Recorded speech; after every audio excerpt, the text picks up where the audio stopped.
Hi everybody, my name is Jim and welcome back to another episode of The Lake Effect Gardener.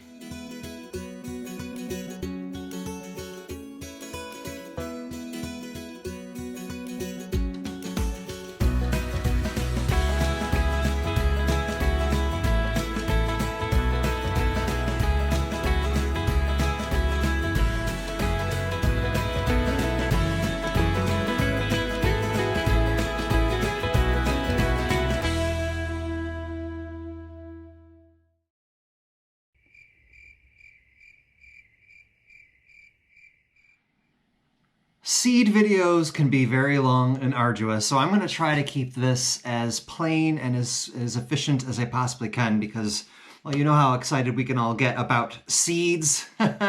Yes, I do. Yes, we all do. So let's just make our way through the newer things that I might be growing this year. Now, these are all brand new seed. This is not the seed that I've had in the past. I've got tons of seeds still over there in their tins. I've got saved seed and stuff like that, but this is items that might be new to the garden for this year. And some of the stuff may be a repeat of what I've grown in the past, but they're brand new packets, so I'm just going to show you what I've been getting up to in the way of purchasing seeds. Now, this is only going to be vegetable seeds and herbs, okay? I have flower seed that I have purchased. I'm still waiting on some of it, and I'm going to make a separate video on the flowers that I'm going to be growing this year because flowers are going to play a very big and crucial role in my garden. So when I'm thinking about, what I'm going to do with all these beds and everything and what I'm going to grow versus what I don't need to grow, you get the hint. So I think the first thing I'm going to do is going to start with your tomatoes because tomatoes obviously are a mainstay. Most of the tomatoes I'm going to be growing this year will be to process and to preserve and to put away. I will have a few varieties that I will most likely also have for fresh eating, but this is what I've got. And I've got a few varieties here. I mean, not many. Look, 4. That's it. Okay. Like, that's gonna be the, like, I'm not gonna change that. Oh my gosh, ridiculous. But last year I grew Amish paste and it was gorgeous. Tasted amazing, canned really, really well. I really enjoyed this particular MI Gardener seed. It was really, really nice. I mean, really, really big, thick, lots of wonderful meat inside of it, not too many seeds. Okay, so Amish paste obviously will be going there. Aroma tomato, same idea. So you can see I have preservation in mind. So yeah, those are going to be great as well. These are a little bit smaller, but just like the Amish paste, they're really easy to work with when you're processing your tomatoes. Most of these I processed into sauce last year, skins and all. Okay, and I just did it on a kind of like a slow cooking, a slow cooker sauce. Everything broke down. I had it cooking for hours. It was beautiful. The Amish paste were the tomatoes that I, cut up or crushed and did it the old-fashioned way, peeling off the skins. They were really wonderful. This is going to be one of my eating varieties of the Mortgage Lifter. I've always wanted to grow Mortgage Lifter. Hopefully they will be as bountiful and as large as everyone seems to think they are. I'm really hopeful about this. This is going to be great for tomato sandwiches. My favorite thing to have during the summer. Hot off the plant, tasty. Very good. So Mortgage Lifter, that'll be great. One slice should fit your sandwich. And then I got these from Baker Creek as free seed. And I'm intrigued. They're called Spoon. Okay. Micro mini fruit, maybe the world's tiniest tomatoes. Fire engine red fruit is arranged beautifully along super long trusses. Bold classic red tangy tomato flavor. Spoon tomatoes pop when you bite into them. A delightful treat. Sounds lovely. This is going to be one of those things that I'm going to have planted in the back and they'll never actually make it into the kitchen because that's what I'm going to be doing the whole time. So that's it. I might grow some of the Rutgers. That's always been a really good variety for me. So there might be that.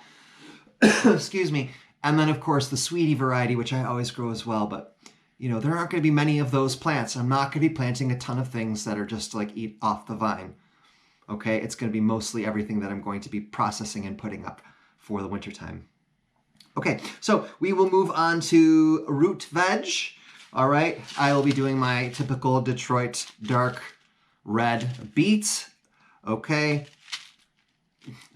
I would have had great success with these last year had the whatchamacallit, the woodlice didn't get to it first. Beautiful, beautiful, huge foliage, and pull it up and it was half eaten. So I'm going to work on dealing with that, but they are lovely and they're a decent size and the greens are good too. It's the only thing I could eat last year. So this is going to be what I'm growing for the Transatlantic Sweetabega Challenge, which Danny Price over at the Grapevine Garden is doing. And the rutabaga that I'm going to be growing is called Marion. Okay? I don't know if you've heard that that variety. I basically Googled largest rutabaga variety to grow, and this is what came up. I like that it's called Marion. It reminds me of the Music Man, Marion the Librarian. Yes, I'm not going to sing for you. I could, but I'm not going to. So this is what I'm going to be growing. I also have some more of those American purple top rutabagas that I've grown in the past, but they don't get terribly big, and I'm in it to win it. So, Danny, it's me and Marion, babe. Here we go. All right, let's throw that down. Good. Then we will do onions. Onions, this year I'm going to be growing ruby red for my red. Okay, I grew this last year. Gorgeous, gorgeous, gorgeous. I still have tons of them. They're holding up really, really well. And then as my white or my yellow onion will be Walla Walla. Now, I will probably grow another variety that stores better than Walla Walla, but this is going to be for my fresh eating. Okay? As soon as I get through all the other ones that I really haven't touched from last summer. It's amazing how well, I can't remember the variety, I'll let you know, but how well they're storing. So these have to be, I've got to throw these in some dirt real soon. Moving right along to my legumes, I have for my beans, nothing really new here. It's the same thing I grow every single year. I've got a Landreth bean. I grew this a couple years ago. Gorgeous, prolific. I only had a few of the seeds germinate because the rest were munched by rodents. So I bought 2 packs of this. This is a bush variety. It all comes in at the same time. I'm going to try to experiment with, after a huge flush of beans come out, cutting it down and letting it regrow, okay? And those are very old bean variety. Landreth Seed Company was originally the oldest seed company in the United States. And I think they've been taken over. I'm not sure. Blue Lake Bush. Okay, that's another one that I always grow. Really nice, stringless. They're great for canning. And then, of course, I mean, I have a lot of those, but I also have the Blue Lake. Yeah. The ones that, the vining ones. What's the word? There's bush and there's, pull. Yes, the pull beans. So I'll be growing those. I did manage to get a few of the Gigantes beans harvested last year, so I'm going to give those a go again, but where they're going to be in the garden is going to be completely different this year. I'm also going to be growing Lincoln pea, a nice old American variety of pea, and this is a potting pea. I've got 2 of those. Okay, again, preservation. I'm looking at preservation. Fresh eating would be great. I might have some random Mange 2 type of variety stowed away in my catalog, but I'm looking to get as many as I can and processed. Moving right along. Peppers. This is the same variety that I grew last year, the Corno di Toro, which is the horn. I think it's the horn of the bull. I think I said heart last year. That wouldn't be right. But anyways, beautiful, gorgeous. I had most of these last year. They preserve amazingly. They come in like gangbusters, and they just kept going and going and going. I harvested so many of these last year. Definitely going to go for them. Yola Wonder was another one that did really, really well. They say that, they show you here that it's a green pepper, but I left it on to ripen to red. They were gorgeous and sweet, and they held up really, really well. And then I'm trying this year for the newest variety is called Emerald Giant. Again, these peppers, I need to get them sown like tomorrow, like yesterday. Just a couple of lettuce varieties. I've got other things, besides the ones that Robin sent me. She sent me a variety. I'm also going to be growing Butter Crunch. Okay, I grow this every year. It's gorgeous. And Paris Island Cos Romaine. That's a long one. Okay. But I always have some kind of a butter crunch, butter head, and then I have some kind of a romaine. That's how it goes. These will be planted at my sister's house. Good old Golden Bantam. That's your good old heirloom variety. Harvest the seed. I used harvested seed for many years, and it worked very, very well. I hope the raccoons really enjoyed all of my corn over the years from the saved seed. Little brats. Okay, now we're moving on to brassicas. I got quite a bit here. My brassicas did really, really well this past year, and I really think that the covering over them made all the difference in the world. I will be doing the same. I want to purchase some more of the tunnel covers, and I think I'm going to be doing something a little bit different with how I have them arranged. I've got some planning to do. Okay, let's see. So, I have a Mammoth Red Rock cabbage. All right, this is what I grew last year. Lovely, it did so well. And then I have Late Flat Dutch. This was the other one that I grew last year. And if you go back into my social media on Facebook or Instagram, you will see how much of a harvest I got off of this cabbage. Incredible, absolutely incredible. Chard, I'm going to again be doing a Ruby Red, which did really well, and Lucillus, which also did amazingly. Of course, the snow crushed what was there, and then the rabbits took care of the rest of it. Mother Nature is a very, very fickle friend. Lacinato, dinosaur kale, okay. Same thing, I had gorgeous, really, really tall plants, and snow knocked them down, and then the bunnies finished them off, so. What you gonna do? I also got these free from Baker Creek. This is called a Hadou Tiny Bok Choy. It's tiny, perfect for a small garden. We'll see. Self-blanching cauliflower. I had gorgeous cauliflower last year. Sorry I never filmed it, but it was, and it's self-blanching. This variety did extremely, extremely well. It was also under the row covers, so I'm all about the row covers this year.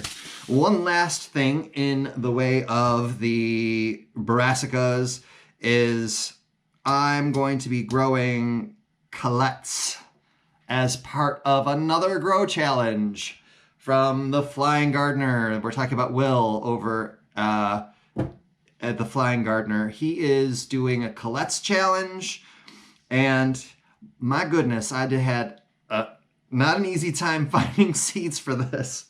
And colettes, if you may not know, it's a kind of a mixture of cabbage and Brussels sprouts, or is it kale and Brussels sprouts? It looks very much like Brussels sprouts as it's growing, but instead of the tight little heads of Brussels sprouts, you get kind of like almost like a flowery mini cabbage, okay? I am just terrible at growing Brussels sprouts. This could be a game changer for me, or it could be much of the same. We'll never know, but I'm always willing to give something new a try. Will, I'm not gonna make any promises. You might as well just hang that blue ribbon over your neck right now, so we'll see how that goes. Two more things, guys, and then I'll wrap up with you, is my winter squash, which I'm really excited about this year because I'm not growing it here. It's gonna have, hopefully, a very large place to spread out and to really do its thing and not have to worry about tree roots or whatnot. Oh, circulation, all those things. I'm feeling really hopeful. So, here we go. Don't blink or you're gonna miss it. Black futsu. I just thought it looked cool. Spaghetti squash. I grow it every year. Usually I only get one or two. I'm hoping to get many, many more. Sugar pie pumpkin. I got one last year. Just the one. Mosquée de Maroc.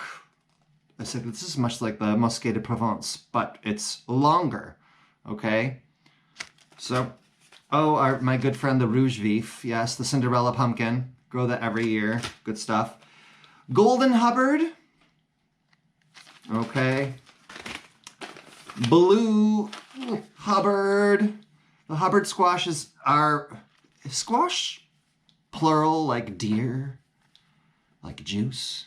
Anyways, the Hubbard squash is, and I think I may have mentioned this, but it's special to my sister's farm because that was their main crop when they were working the land way back in the early 1800s. Hubbard squash. So I hope it lives up to its past.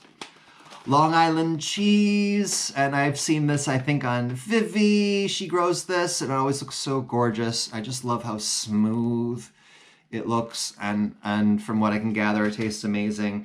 And then I'm doing an old-fashioned variety called Boston Marrow, which is very similar to the Golden Hubbard, okay? It's very similar. So I've got high expectations and many varieties. Unfortunately, with the amount of varieties that I'm growing, this is not a place where I can harvest the seed for next year because of cross-pollination. So I'm going to be very particular as to how many I grow, and we'll see if I can get, maybe half the pack to germinate. We'll see. I also have to figure out how big I'm going to be making it. So last thing are my herbs, okay? Some things I've grown before, the other things I have not. This Genovese basil, gorgeous. I grow it every year. It makes a ton of pesto. Great for fresh picking. Really large, sturdy plants. Disease resistant, whatever you want to call it. The flavor's outstanding. So I'll be growing that. Holy basil or Tulsi. This is a wonderful herb it's basically, you make it into a tea. It's good for all sorts of different complaints. I think it's like headache and things like that. Don't take my word for it. I really have to look up these things, but very aromatic. It's lovely. And I'm going to be growing a lot of this year. Horehound. This is another herb that I have grown in my garden before. It got overtaken by weeds, so I'm going to start over. This is great for cough complaints. A lot of times you'll find them made into pastilles or something of the cough drop nature. Okay. Calendula. Look at the color of this calendula. All right. It's called Ball's Improved Orange. I mean, what a utilitarian name for something so gorgeous. Looks like the sunset. Absolutely wonderful. Common yarrow, okay. Again, I've grown this before. It got muscled out by weeds and whatnot, so I'm going to grow it again. I think this is good as astringent, I want to say, for constricting blood vessels. So wounds topically, you would apply it topically for wounds. You can take it for menstrual issues. I mean, I'm guessing, internally, but as with everything, you should consult things. Okay, catnip. Oh, who doesn't love catnip? Wonderful. It is a sedative. That's not really the official word, but it's a calming herb. It's wonderful. It's calm for us. It's not for cats. This is new. I've been wanting to grow this for so long, and I found seeds for it. So this is a biennial, so I won't be getting any flowers until next year. But it's a great pioneer plant. You plant it once, and it keeps coming back. So yes, and then of course sage, which is just an everything wonderful everything. I think my sage may have survived this winter, but it's too early to say whether or not that has happened. So yes, I'm not going to get into flowers. I'm going to make a brand new video on the flowers I'm going to grow, something that's kind of special. And I'm excited to share it with you because it's completely new to the garden. And it has a bit of a backstory. It's a lot of the seed that I have ordered. So Yes, I cannot wait to share that with you. So, let's see. Oh, about 19 minutes, 20 minutes in. I mean, that's not bad. I could have rambled on a lot more, but I didn't. So I'm going to wrap up now and say hello and goodbye, and I hope you're all well. And my beginning of my March is a little crazy because I'm doing a lot of extra stuff with music and things like that. I'm conducting blah blah blah. So I will try to get another video out as soon as I can. As soon as those flower seeds come in, I will fire off another one.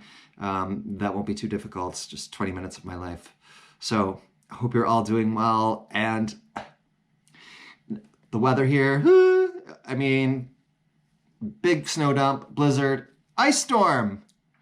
So, but March begins to improve and excited about that. And the clocks go back 2 weeks. That's going to make a huge difference. So, oh, and you could probably see that I'm a little bit darker. I'm back from Florida. It was outstanding. The weather was picture perfect. It was just, yeah, it's just what my soul needs every single year to just get me through the rest of the winter. So, back safe and sound. Anywho, so yeah, I'm going. Nice to see you all. Nice to see you all. Hope you're all doing well. And I'll be out and about. So long.